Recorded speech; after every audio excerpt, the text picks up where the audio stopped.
Hello and welcome back to Peace, Health, and Joy with Diana Wallace. And I am so excited to be with you today. We are going to jump into a topic that if you are a woman between the ages of 40 and let's do a cutoff at like 75. If you are in between 40 and 75, we're going to go ahead and let you be a part of the midlife crew, okay? And today we are going to talk about and really just do like an overview of major life transitions that happen to most women between the ages of 40 to 65, 75, and so forth. And some people call that season midlife. Call it what you want. These are major life transitions that tend to happen in a woman's life during this time. But before I get into that, I want to invite you to a special workshop that I am offering next week in the Healthy Body Book Club. And it is called If Life Were, or no. Even know what it's called, right? It is called If Midlife Were a Box of Chocolates, the workshop, right? If midlife were a box of chocolates, we're doing a workshop around that topic. I know Valentine's Day was like so last week, but chocolate is timeless. And so is the wisdom that we gain during our midlife season. So today, let's go ahead and jump into the midlife transitions and how to navigate them. Today truly is an overview. Every single one of these topics will get a deep dive, not only in next week's workshop in the Healthy Body Book Club, but it will also, each topic will also be getting a deep dive right here in the podcast over the next few months. So if something here perks your ears up and you go, yes, girl, come on, I want more of that, let me know. Because the podcast, the work that I do in the Healthy Body Book Club, all comes from you, comes from the women in my community who give me feedback and say, I want to hear more about this. I need some support here. And that is exactly where these topics have come from today. So let's go ahead and let's start with maybe the most obvious. How about that?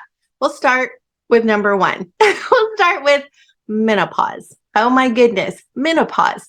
It is an actual deal. And when you're younger, like when you're in your 20s, 30s, even early 40s, and you hear women talking about it, literally, I don't know about you, but like I don't know, I just thought it wouldn't happen to me or it wouldn't be like that or whatever. And it's kind of an interesting phenomenon because in other cultures, menopause just kind of happens. Like it's just a gentle passage in a woman's life. Excuse me. But in the American culture where I live, it actually is kind of like a big deal. And there's almost like an expectation on the part of both women and men that maybe you're going to kind of feel like you're not yourself. It's going to maybe feel like your body will mutiny on you. And the next thing you know, while your body is going through a natural, gentle transition of going from being in childbearing season into a different season of life where you won't be bearing children, but hey, during this season, we might get to be grandparents. Like literally just yesterday, my daughter announced on social media that she is going to have a baby this coming summer. Holy cow, I have been sitting on this secret for months. And I am excited to get into the new season of grandparenthood. And it comes for me after the season of menopause. So menopause, we can look at it as, oh my gosh, I'm going to kind of lose my mind. I'm going to feel crazy. You can literally feel like an alien has inhabited your body, but it hasn't. It's still just you while your hormones are changing and adjusting to a new season. You are made for menopause, just like your body's made for childbirth. This is not a medical emergency. This is something that God designed you for from the beginning, from the very beginning. He planted this in your body to be able to go through this season. And I'm just going to share something with you that I've worked with. I don't even know how many women over the years, just encouraging them to naturally support their hormones. Now, this last episode, the last episode was super geeky on gut health, and today is really more of an overview, but I will just share in general, when a woman's hormones are funky, a couple things that we like to look at from a natural perspective is how are her adrenal glands? How is she managing stress in her life? What is she doing to create stress in her body? And by that, I might be thinking about things like pushing yourself slightly beyond, like it's okay to push yourself to reach goals and so forth. But if you have adrenal stress, if you have adrenal fatigue, you may literally not have the reserves in your body to push all the time without just being shut down. And so during our menopause years, there can be a reckoning in the hormone department if we have not properly cared for and supported ourselves over the years leading up to this season. There can be a reckoning. So supporting our adrenal glands, making sure that our liver is functioning optimally. There are different ways to go about this, but just in general, those are a couple things to be thinking about to support yourself during the season of menopause.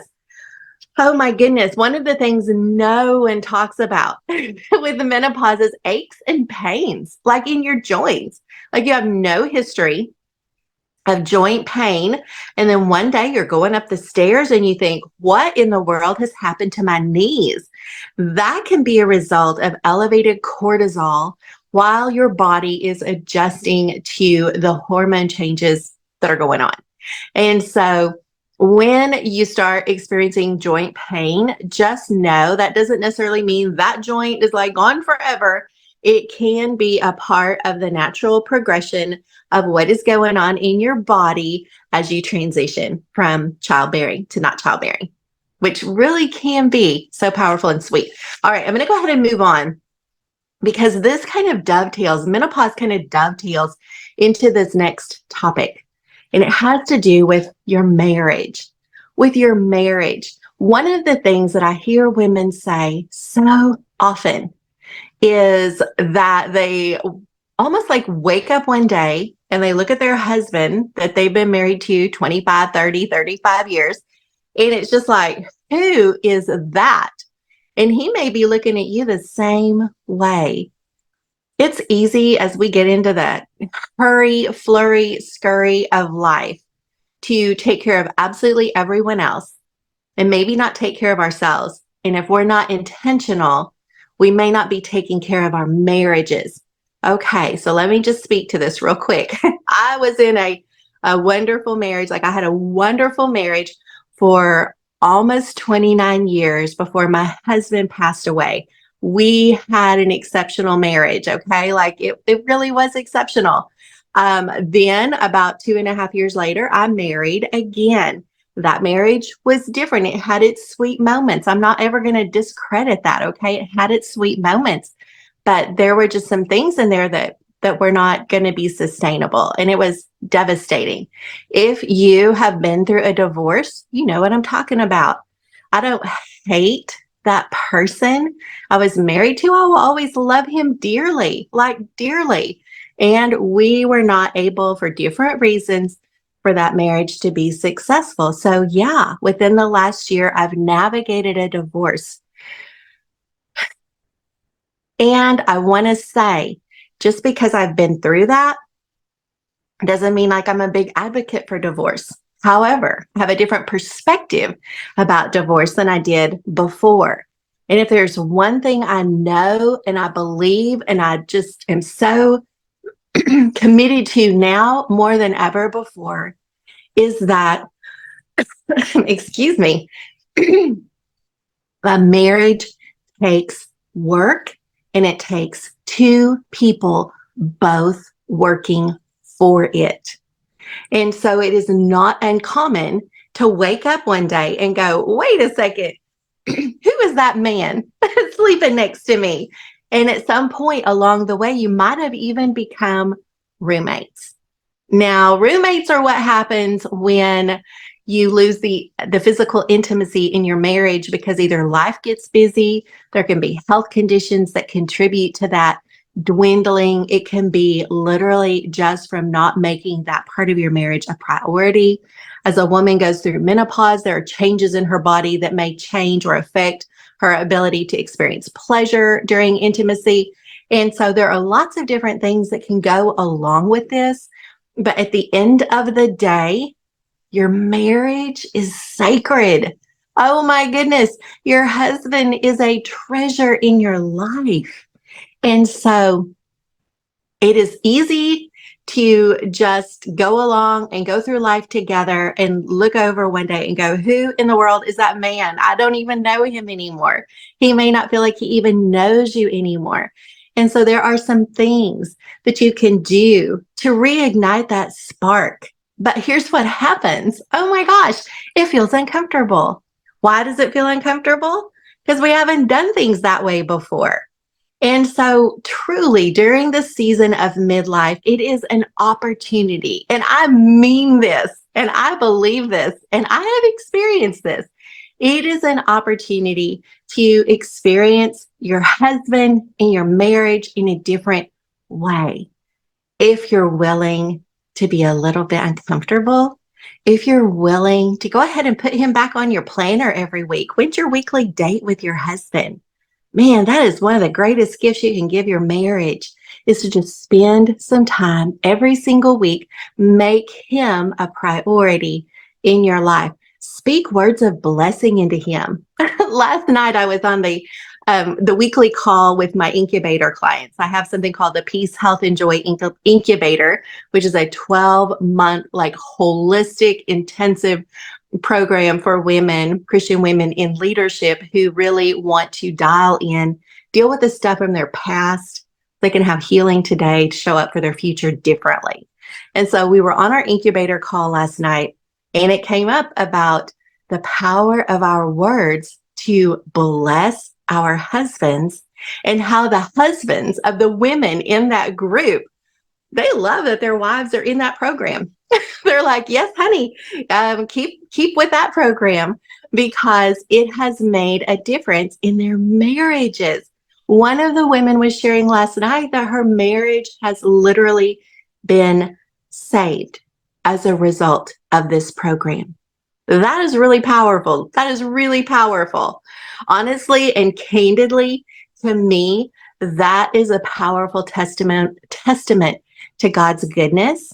Because here during the season where I was navigating the loss of my marriage, it is so powerful that God can still work through that and bring beautiful healing in a different marriage.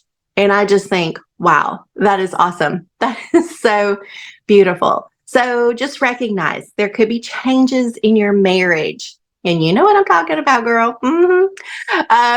There can be changes in your marriage that all you need is just a little tiny course correct, some simple and strategic practical things you can do in your marriage to bring some spark back into it. And so I will be talking more about that next week in the Healthy Body Book Club. All right. Another thing that changes when we go through midlife. Now, if you're listening to this and you're not in midlife and you're like, I just want a little peek behind the curtains of what's coming, do not be discouraged. What you can know that you know that you know is that God is going to be with you through every bit of this transition and change. So the part I'm getting ready to talk about right now, if you are not yet in this season, if your children are still at home, you may be going, I can't even imagine. Like, I cannot even imagine what she's saying. But one of the things that happens in midlife is that your kids actually grow up and they leave home. And you just cannot even believe that that would ever happen with the deal they have at your place, right? But that's what we've raised them for. That's what we work toward. And then one day it actually happens. when my daughter got married, and when she got married, that was so wonderful, so exciting. Like, it was such an exciting. My gosh, you know how delightful it is to watch your daughter get married.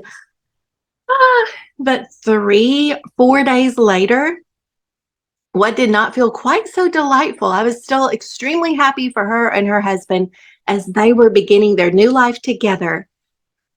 But 4 days later, I stood at the airport in Northwest Arkansas, and I watched my daughter and her new husband of 4 days ride up the escalator to go home to Alaska, 4,000 miles away. My only daughter got married. I was so happy for her. I'm still so happy for her. And moved to Alaska 4 days later. It wasn't a surprise. Obviously, we knew that that was coming. But I did not ever think that girl would leave our home. Her dad and I would talk of it often. We're like, oh no, she will never leave us, which we did not actually want her to stay home forever, but we joked about it for half of ever, because when kids are home and they're safe and it's fun and your home is a haven and you enjoy spending time together, it is easy to cherish and treasure that season. In fact, if you're a younger mama listening to this, I'm going to be another one of those people saying, you know, it actually doesn't stay this way forever. Go ahead and just really savor it. And it is harder to savor that season when you're in it. But later on, you look back and you just go, oh, thank you, Lord, for the sweetness that we had together. So maybe your kids grow up and they move away. Maybe they move far, far away. Maybe they live like 10 minutes away, but that's an adjustment. Whether they've gotten married and moved away, whether they've gone to college and they're gone for a little bit and they come back and they go away again. It's hard on you. It's hard on the family dog. It's hard. It's just hard. And there is sweetness in it. Getting to watch your children adult, like getting to see them figure stuff out. It's interesting and rewarding that as soon as they start living their lives on their own, suddenly you become wiser. And they reach out to you and they ask you questions. Things like, how do you boil an egg? Okay, Google it. They ask you all kinds of interesting questions, and it changes your dynamic, and it can be powerful. But also, sadly, I acknowledge this. If this is you, I see you. I have sat with you. I know you. Sometimes when our children leave home, they make different decisions than we would make for them or that we wish they would make. And it can feel like it shreds your heart. It can shred your heart. It can feel like it's shredding your heart to see your child suffer, to suffer the consequences of their decisions. It can feel devastating to feel the changes in the relationship that either you had or you thought that you had. And again, I will just say, not to like dismiss that, like that is a thing. And it is genuinely hard and stressful when it just seems like maybe they've just really moved on and maybe they don't see you as much as a part of their future as you thought you would be. There's a saying called bless and release, and it does not apply here. Okay, bless and release does not apply here for most people. When it is our children and they have moved on, when it is possible to honor their decisions, to honor them, even if their decisions don't seem honorable, to pray for them, golly, and I mean feisty prayers, not just, oh God, if you're in a good mood, and if you will bless my child, that would be great. I'm talking feisty prayers. Like if they are involved in a lifestyle or something that is genuinely harmful for them, to pray. Like my favorite prayer is, God, just give them a distaste for this thing. Like whatever the thing is, if it is distasteful for them, for God, ask him to make that thing distasteful to them. Like that it no longer has an allure, that it no longer attracts them, that they will actually even feel like grossed out a little bit about the thing that is harming them, harming their hearts, harming God's heart, harming your heart, if you will. It's okay to pray those feisty prayers and say, oh God, man, do something big, like do something big in the life of this child that I have raised. They're not a child anymore, they're grown-ups.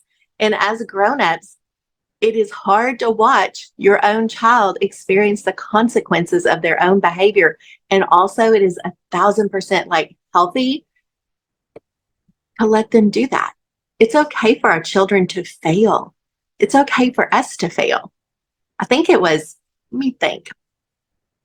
Oh my goodness gracious, his name is escaping me. John Maxwell, there we go.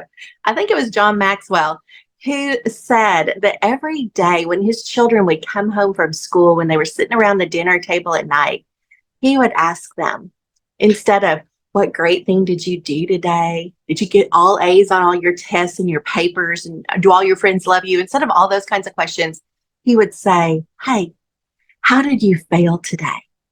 How did you fail today? And there was a culture in their home to embrace failure. What do you think about that? What do you think about that? I love it. I love it because through failure, that is like, failure is one of the greatest learning experiences of our lives. It is also miserable. It's completely miserable. And we can beat ourselves up because we didn't make the right choice or someone else didn't make the right choice. But with our children, embracing failure is one of the greatest gifts we can give them. And if that wasn't a part of their culture growing up, it's okay to let it be a part of the culture now. And you love them and you pray for them. And here it comes. And you ask yourself this question. I talked about this last week in the Healthy Body Book Club. I've talked about it with several clients over the last few weeks. That's why I shared it there. That's why I'm talking about it here. Can you trust God to love your children more than you do? Two questions, and they're not the same. They're only different by one word. Can you trust God to love your children more than you do? And then will you trust God to love your child more than you do?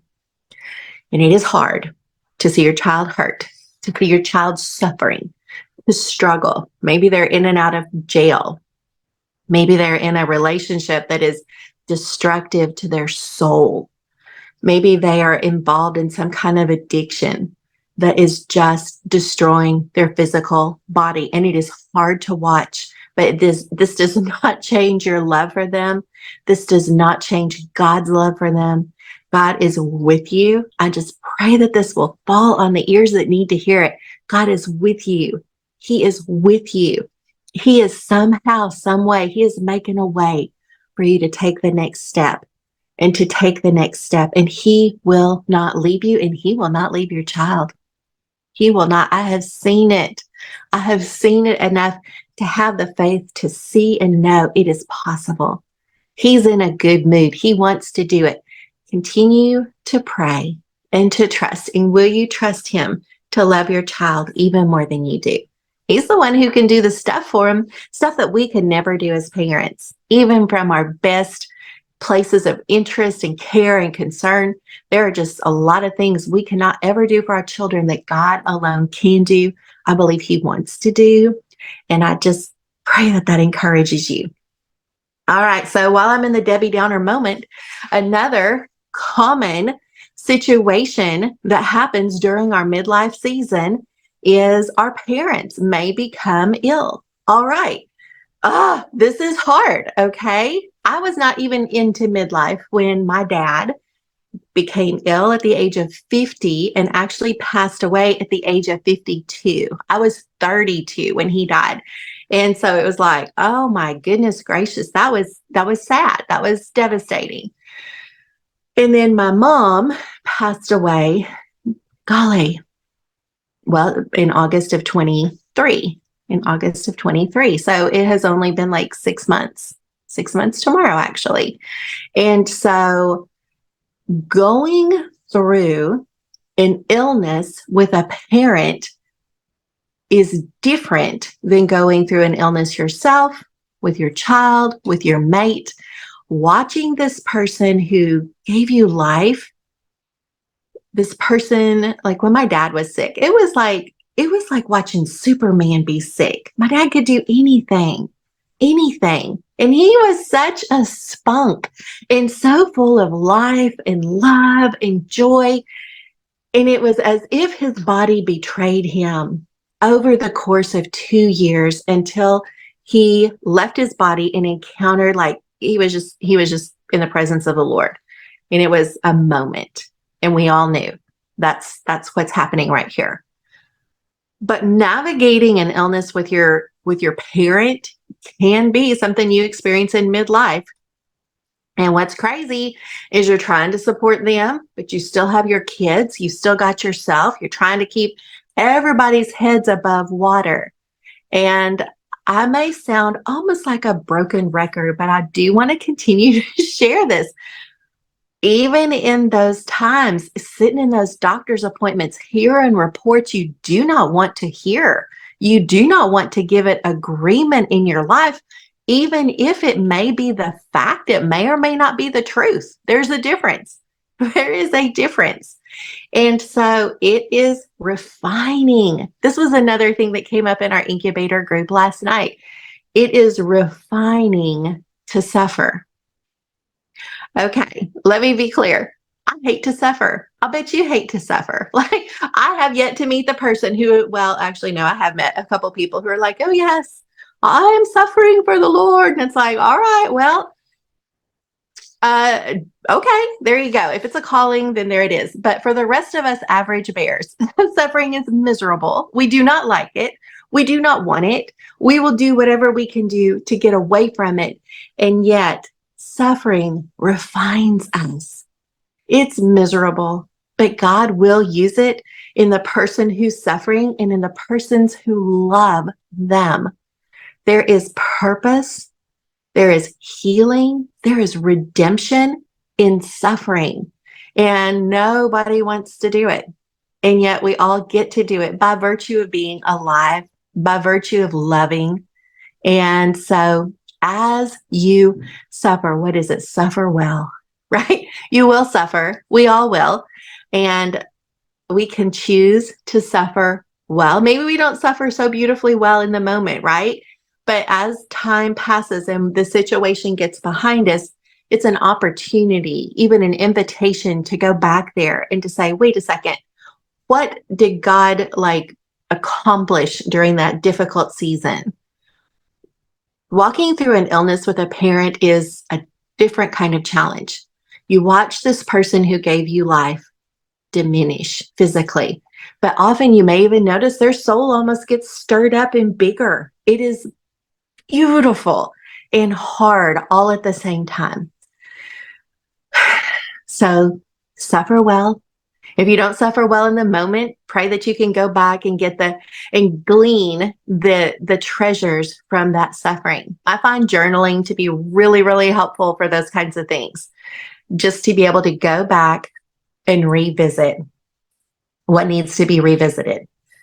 All right, moving on here, another common midlife transition. This one's a big one. And this one actually begins in between our ears. I'm going to call it what if, but you could also call it something called anticipatory grief. That is where in our minds we start going, maybe you're listening to this. I'm just going to cut myself off there. Maybe you're listening to this and you're like, well, I'm in my 30s and I'm not there yet. But what? That could happen one day, and then you can start feeling grief today for something that either may never happen or may not happen for a long, long time. And we think we're doing ourselves a service. We're doing ourselves a favor by thinking ahead and going ahead and feeling a few things as if that's maybe going to take the edge off when the thing actually happens. It doesn't work that way, and I wish I could tell you otherwise. There's the land of what if. What if my husband gets sick? What if my husband dies? What if my mom gets sick? What if my mom dies? What if my dad dies? What if my child dies? Okay, I cannot speak to the child thing. I pray that that is never a part of my story. But I have lived through losing a husband, my mom, my dad, a marriage. And I can tell you, nothing prepares you for that. Nothing prepares you for that. And there is a special grace that comes on you as you're navigating the thing. This is one of those, if you know things. If you've been through a significant loss, it could be the loss, could also be the job, the work that you have loved. You've done this work forever, and maybe your company's downsizing, and maybe you make a lot more money than someone 25 years younger than you would. And maybe you've had to lose that job. Maybe you've had to downsize your home. Like all kinds of different things can come in this season, and it can feel like a lot of loss. And it can feel like a lot of loss happening in a short period of time. And you can think, holy cow, how in the world am I going to get through this? And you will get through it. It's actually super helpful. And I don't say this any kind of silliness or whatever. I'm actually real serious when I say this, but literally breathe. Like, of course you're going to be breathing, but like if you will invite yourself to stop, to pause, to take a big breath in through your nose, to hold it for just a few seconds, and to slowly let it out of your mouth. It sounds so basic, but what that does is it signals to your body, wait a second, I'm still in control. I do still have agency. I do still have control and influence over some part of my life, which is actually my actual life. And when we decide to stop or pause, take a big breath, slowly exhale, that is literally disrupting the stress responses that are naturally happening in your body. It is a simple, simple way to disrupt that. It is a tool you can use anywhere, whether there are other people around, whether you are all by yourself. You can disrupt your nervous system that may be trying to spiral on you simply by pausing, by taking in breath, which also oxygenates your cells, which literally helps your brain function better. It tells your body you are still in charge of you. And that can be really empowering in certain situations where it feels like you have no control, no influence, no impact in any situation. But we cannot anticipate, but we cannot, like, this is not like a savings account where you go, well, if I just go ahead and deposit a whole bunch of grief in advance, I will not have to deal with that. I'll have it there whenever whenever the time comes. It does not work that way. We cannot anticipate our way out of or through anything like that. We simply can trust in the moment.